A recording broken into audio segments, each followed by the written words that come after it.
Dolovina guia dolosana angito talita kini ana warong ng Bula FM e Golden Point Resort basendo nambando ana here binaka. Bula binaka na adang ko tevita utu ngoi 90 ando talita ka wale warong ng Bula FM nambando ana sir.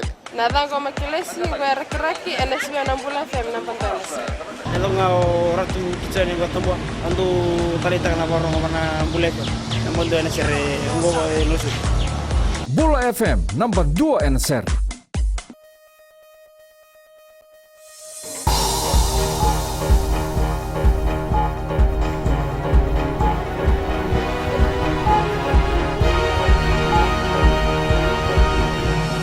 Good evening, this is FBC News. I'm Jackie Spade. Tonight, man dies after being pinned beneath a billboard. Fijians safe in Brussels after terrorist attacks. And New Zealand government says there's still work to be done in rebuilding Fiji.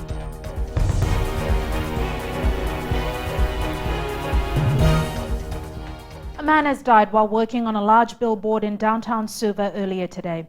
FBC News has confirmed that the man was operating a cherry picker when the incident occurred. Kelly Vadala has the details. What started out as a normal working day turned out to be a tragedy for Ilisoni Nate, an employee of Go Advertising. The 31-year-old employee was in this bucket, operating by himself. When up there, something went wrong and his neck got stuck underneath the billboard. His employee, Gordon Wakeham, could only watch on from nearby, unable to help because the machine was stuck. He was in the cherry picker and he came and stapled the end of the skin here and he wanted to go back. And I don't know what happened, must have pressed the wrong gear and then he went underneath the board and he got stuck there with the box. The neck got stuck underneath the billboard. Nate was stuck between the cherry picker and the billboard for a while until the National Fire Authority arrived and freed him. We couldn't operate because it was jammed from there, we couldn't operate down here. So he stayed there until almost 20 minutes. He's understood to have died before he could receive medical attention. Unfortunately, bystanders and passers-by were quick to take pictures, which are now circulating on social media sites. Kelly Vadala, FBC News. Fiji nationals residing in Brussels and Belgium are safe. FBC News has been able to confirm that Fiji's consulate staff are safe with our ambassador to the European Union, Deo Sarin, away in Morocco at the time of the incident. Maggie Boyle reports. The European Union specific delegation based in Suva observed It really has hit right at the heart of the European Union district where the European Union institutions are. So I think it was designed to hit both Belgium and the European Union. They stand firm with Belgium in solidarity and are determined to face this threat together with all necessary means. This latest attack only strengthens our resolve to defend the European values and tolerance from the attacks of the intolerant. We will be united and firm in the fight against hatred, violent extremism and terrorism. The French embassy here also took to Twitter, retweeting the French President Francois Hollande's message, "We stand together with Belgium." Maggie Boyle, FBC News. Meanwhile, capital cities in Europe are ramping up security after a series of deadly terror attacks in the Belgian capital, which has killed at least 30 people. ISIS has claimed responsibility for the bombings as authorities search for a suspect caught on camera just before the blasts. The New Zealand government says there is still a lot of work left in rebuilding Fiji. Defence Minister Jerry Brownlee is on a 2-day visit to Fiji and has also toured the island of Vanuatu in the Lau Group by helicopter. Farzana Nisha reports. New Zealand Defence Minister Jerry Brownlee has first-hand account of the work that personnel from his defence forces have been doing since tropical cyclone Winston struck. At this stage we've got no plans for an immediate pullout. There's still work to be done. We can rotate more people in here if necessary. Brownlee confirms he will be in discussions with the Fijian government in terms of how New Zealand can provide more help. He will use the visit for talks on other issues. We have a long history as partners in a military sense, and that's developing well at the moment, and Minister Tuvarau will have some further talks on that. Around 450 Army engineers, carpenters, electricians and plumbers, sailors and aircrew have been deployed to Fiji, making it one of the New Zealand Defence Force's largest peacetime deployments to the Pacific. Farzana Nisha, FBC News. The Water Authority of Fiji's reconstruction of infrastructure will take a few years. Chief Executive Opata Ravai says this is due to the widespread damage in communities affected by Tropical Cyclone Winston. Ali Kimbia has more. Many of the capital projects to be carried out by the Water Authority of Fiji will be put on hold as it now focuses on rebuilding infrastructure. Ravai says people need to exercise patience because these major projects can be done overnight. Now the reconstruction phase will take a couple of years really. If you look at the widespread damage in houses and in communities out there. So to lay pipes closer to the homes, we'll have to wait until the homes are built. With the estimated cost of damage at $15 million, Ravai says they are working towards medium and long-term solutions to build resilient water systems. For the next 20 years, we want to build resilient systems, not only in the urban centers, but in our rural and outer islands. And in the islands, there's few rivers out there, very few. If you have, it's mainly streams and creeks. So a lot of them will depend on boreholes. If not, if worst comes to worst, then desalination. The Water Authority of Fiji will continue to work with DISMEC and the Ministry for Infrastructure for immediate repairs before discussing for permanent solutions for the future. Ali Kimbia, FBC News. Coming up on FBC News, thousands graduate from the University of the South Pacific.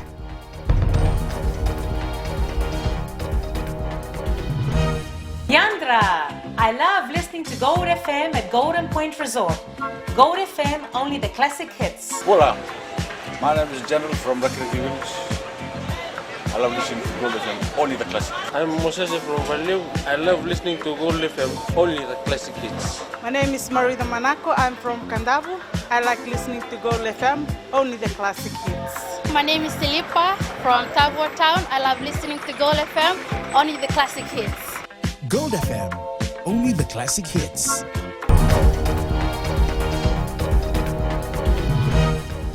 Welcome back. This is FBC News.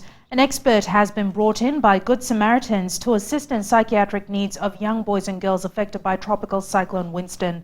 Dr. Chia Granda has already met with hundreds of children.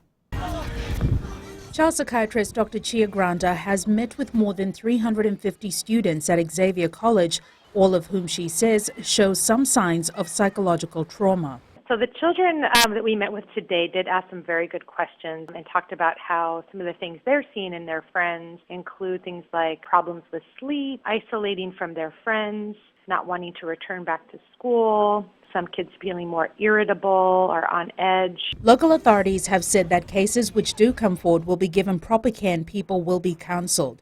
Dr. Granda is meeting with parents of children badly affected by Tropical Cyclone Winston, as well as teachers, health professionals, counsellors and volunteers. It's very important that kids and adults get early intervention support for their mental and emotional health needs. The earlier intervention, the better. We know that with early support and strengthening and empowering families, we can reduce the impact of such a disaster on children. She's here for a week and will also visit affected villages in the interior from Rakiraki. The Fiji Mental Health Association, Tundra Flowers and South Sea Orchids have foot the bill for Dr. Granda's visit.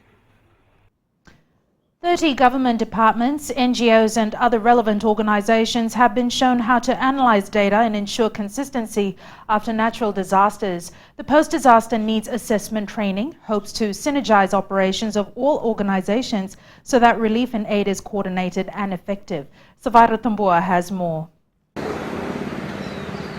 The government wants to adopt the post-disaster needs assessment methodology when responding to national events. Disaster Management Minister Ines Ratu says the training is necessary so that emergency workers know how to collect data. The PDNA not only gives us the opportunity to better position our collective capacity to respond when disaster occurs, but it also takes on a long-term strategic approach on how best to mitigate, adapt and minimize the risk from future disasters which has become regular than ever before. Participants also shared their views on what to do and how to familiarize themselves in terms of recovery programs in their respective ministries. I think now it's time for us to be able to sit back and assess, the damages that has been done, why they have been done, what could have been done better to be able to minimize these damages as a whole, and going forward, what do we do to be able to build back better? The rest of it, but for me in particular, I want to see the costs that disasters incur to workers and employers, how we can put a monetary value on this, and of course, looking at recovery plans. The government will work with the World Bank, the United Nations, European Union and the Pacific Community on how best to use the post-disaster needs assessment. Officers will be in the field using their newfound skills for TC Winston operations in the coming weeks. Samira Tambua, FBC News. A record number of students have graduated from the University of the South Pacific today. 1,606 students graduated with degrees, diplomas and certificates. It's said that one never stops learning, and 43-year-old Marreta Tanielu is living proof. 3 years ago, she decided it was time to head back to school. I feel so proud like everyone else here and happy at last, finally I made it. As a mother, I have to struggle in doing my studies and looking after my children. I'm graduated with a Bachelor of Education, majoring in Education and Language Literature. 5 students graduated with PhDs and 243 students graduated with vocational training from USP TAFE program. This year's graduation included 3 of FBC's own journalists, Ellen Stolz, Shireen Latta, and radio personality Arunesh Kumar. Shireen Latta, who's been with FBC for about 6 years, says this has always been a dream of hers. Coming from a rural community, having to travel long hours, that was a challenge for me. I remember during my first year of studies, I was working at FBC at that time as well. It was so difficult for me to cope up with work and studies that I had to work whole day and then spend my night at USP library just to finish off my assignments, just to catch up with all the tutorials and lectures. So it was a challenge. Also part of the ceremony was Krinal Kumar, who came back to become a Bachelor of Science graduate. I'm really happy. It's a proud moment. I've been waiting for this day for far too long now. It's a bit challenging for me, especially cooking and then washing for myself and then staying away from my family. But however, I'm glad that I was able to overcome all those challenges and I made it through. There were also 7 students with disabilities who were facilitated through USP's Disability Resource Center. Kelly Vadala, FBC News. A retired school teacher who turned 90 today has been recognized by his former school. Jay Narayan is regarded as one of the iconic educators in Fiji, so much so that a school has been named after him. Narayan served as a principal of Jay Narayan College for 32 years. College chair Mebu Braza says Narayan's work should be an example for the younger generation. He served this college for 32 years. And he made this school what it is today, a premier school. As I said in my speech, that from the ashes, academically speaking, he rose this school to the premier level, which is a greatest achievement by any individual. Narayan remains involved with the college as manager and trustee. And on that note, we turn to sports now. Here's Jamie with all the very latest. Naka Jackie, and good evening. In sports after the break. 16 schools begin Suva Zone 2 athletics meet. And Suva and Nandi football expressed disappointment with OFC decision. Details coming up.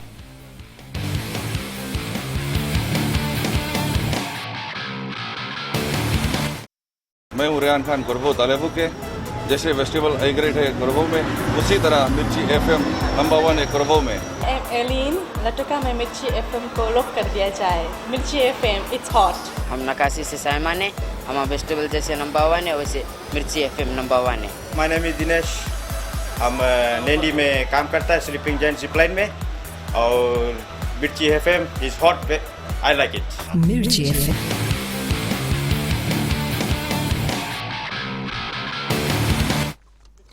Super Zone 2 began its athletics meet at ANZ Stadium today. Despite the challenge by schools to take part this year, after Cyclone Winston, all regular participating schools were in attendance. However, the disruptions by Winston did have an impact on preparations. Red Deo tells us more. The Super Zone 2 started at the ANZ Stadium this morning, and it wasn't just the athletes feeling the heat, even the spectators were out with umbrellas and hats. The closure of schools for 1 week after TC Winston hindered preparations for some of the schools. Time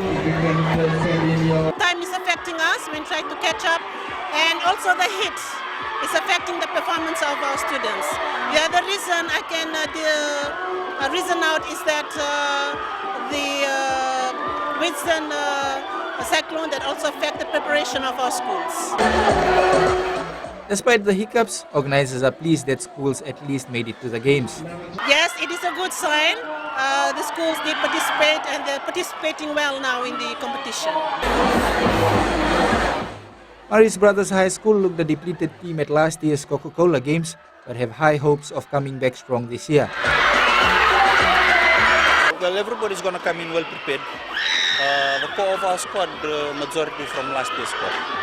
So in terms of experience in the lower grades, maybe we have some of that. 16 schools took part in the competition today. The Thai level zone will be held tomorrow at the ANZ Stadium. Rohit Deo, FBC Sports. The Suva and Nandi football teams are still reeling from the decision by OFC to disallow some of its players from featuring in the OFC Champions League. OFC yesterday ruled out 1 Suva and 4 Nandi players from competing in the annual tournament, citing an administrative blunder. Rohit Deo has the details. Making do with what's available is now the tune played by the Nandi football side, following them losing 4 players who were to have featured in the OFC Champions League. Tried our best to get the best placed for the O-League, but the window period was open and 3 of our key players left. And we thought we can maintain with the same players with the addition of 4 New Zealand-based players.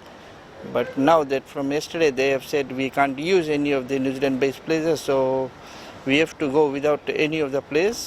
It is a massive blow for the Jet Setters, who had high hopes of upsetting the odds in Auckland, and now will have to do without Apisai Smith, Shoaib Khan, James Hoyt and Rajinesh Sharma. I think so. It came from a blue that they are all players of Fiji. They were currently registered with Fiji football. They were in any team. 2 of the players were registered in any team last year, whole of last year. I don't know how things happened, but that's the rule of the game, and we'll stick by the rules, but we'll definitely go with the new players. Keep it and move. Suva, which has lost New Zealand-based Joseph Turangambedi, has come out strongly against the decision. I think Fiji football has to look into these things because these things are very important and these things are affecting our Fiji clubs only. The other clubs who are taking part, they are all well organized and their associations are well organized. So Fiji football has to really seriously look into this matter. Fiji Football Association has cleared the air on why this ruling has been made. And it was unfortunate that we had not played any games due to the effects of the cyclone, where the grounds are not available and all the rest of it. The FC Champions League kicks off on the 8th of April, and he plays Tahiti's AS Stefana on the opening day, while Suva takes on Team Wellington in its first match a day later. Rohit Deo, FBC Sports. And you can catch live matches from the OFC Champions League on Fbctv. Oceania Football Confederation, in conjunction with Fiji Football, has launched the Just Play Emergency Program today. The adapted content replaces regular program sessions in Fiji for 2 months. Fiji Football Association is expected to run the Just Play program in 15 different districts. Learning to play again is also equally important. We know from decades of experience at UNICEF that play is a really vital component of recovery emotionally after a large emergency. Helping children to recover, reconnect with their friends and return to a sense of normality. The program specifically targets children between 6 to 16 years of age. The Vodafone Fiji 7 squad went through its first training run this morning in preparation for the Hong Kong and Singapore Sevens. With all the top seasonal players in camp, skipper Sekolini Sao says the team is determined to defend the Hong Kong Sevens title. He adds, with Fiji currently leading the Sevens World Series standings, it will have to be switched on from its first pool game to retain a comfortable lead on the table. I think most teams are targeting the Hong Kong Sevens, And especially as where we are right now in the series race, I think Hong Kong is going to be an important stopover. I think the boys know what they need to give. They're going to give their 100% in training, because we always told the boys that as you train, so shall you fight. The input you put in the training will show in the end result. Fiji faces Canada, then Korea before meeting Wales in the last pool match. And of course, you can watch the Hong Kong Sevens live on Fbctv. The organizers of the Basketball Fiji Winston Appeal Tournament are calling on fans in the Suva and Asinu areas to come out in numbers in support of the event. Every dollar collected from gate takings will go towards the Prime Minister's Relief Fund for those affected by Tropical Cyclone Winston. Event organizer Laisia Sapomao says this is a good chance for those who want to help people affected and to enjoy top local basketball. The admission fee is $3, and whatever you give will be a big contribution towards our objectives to raising funds towards the appeal, Winston Appeal. The tournament has started at the Eds Court in Raiwanga, with Boston White playing Idaman in the first match. And that's it from sports this evening. It's back to Jackie now with business.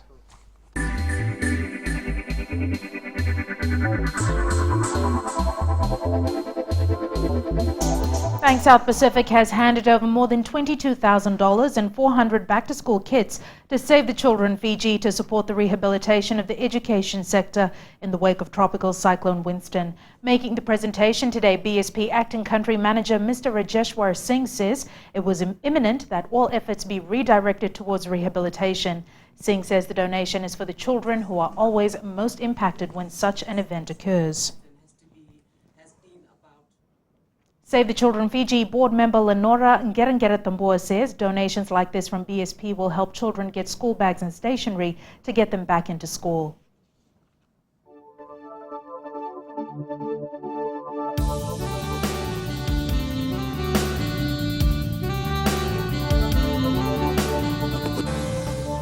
Showers and isolated thunderstorms over most places today. A trough of low pressure lies slow moving over Vanuatu and extends just to the south of Fiji.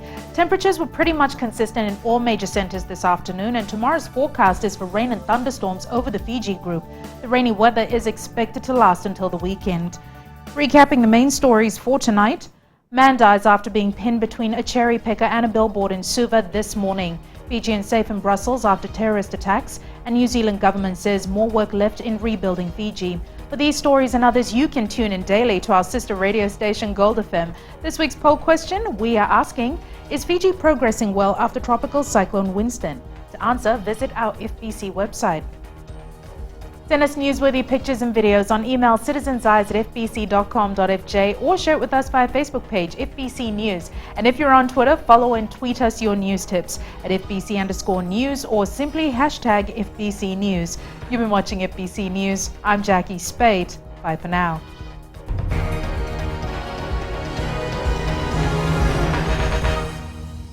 I'm Sarah, I'm from Tafwa, and I love listening to Today FM. Today FM rocks.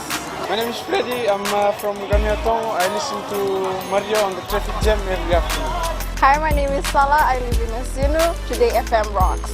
My name is Denasa and I'm from Lutoka and I love listening to Today FM. My name is Mulamila, I work at Golden Point Resort. I love listening to Today FM, it rocks in Raki. I'm Mary from Mandera. I love listening to Today FM. Today FM rocks. We love listening to Today FM. Today FM rocks. Today's hit music on Today FM.